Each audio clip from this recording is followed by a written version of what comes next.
Hello everyone. So a couple of weeks ago, Markiplier released the official trailer for the Ironlung movie, and while it's incredibly short, it still manages to provide some insight as to what it will be about.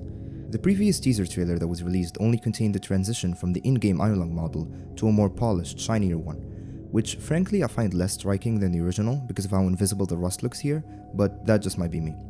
From that though, I thought the entire movie would be set on the submarine, and while there are films that have done the one setting theme incredibly well, 12 Angry Men, The Guilty, for a feature-length movie set only in this death coffin, it's going to be much more challenging to make.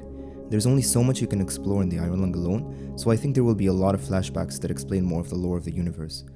Granted, Szymanski stated that the film is a separate canon from the game, at least for now, but that doesn't mean we won't be getting more explanations for the world, the Blood Ocean, the Quiet Rapture, and those other elements, since those are what makes the game unique from a storytelling standpoint.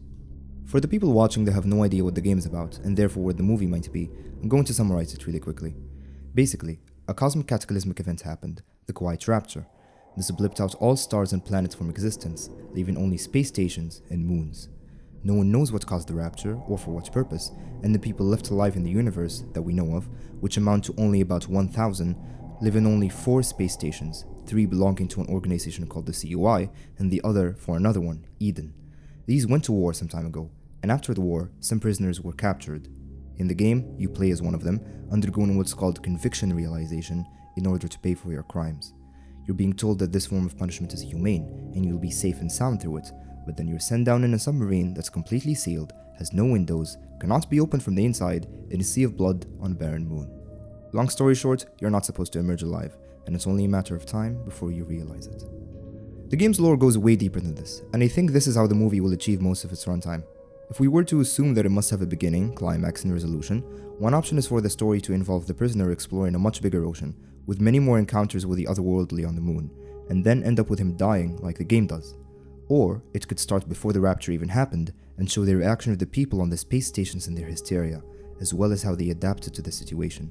Then we follow a character into the Ironlung and learn more of the lore and the extent of the Quiet Rapture, both involving capitalizing on what the game built up, and since the movie and the game's canon are not going to be exact, they'll have much more freedom in tackling it.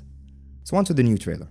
We see a man, played by Markiplier, rise up from a sea of blood while we hear someone, implied to be the man on screen, but we're not completely sure since it's not diegetic.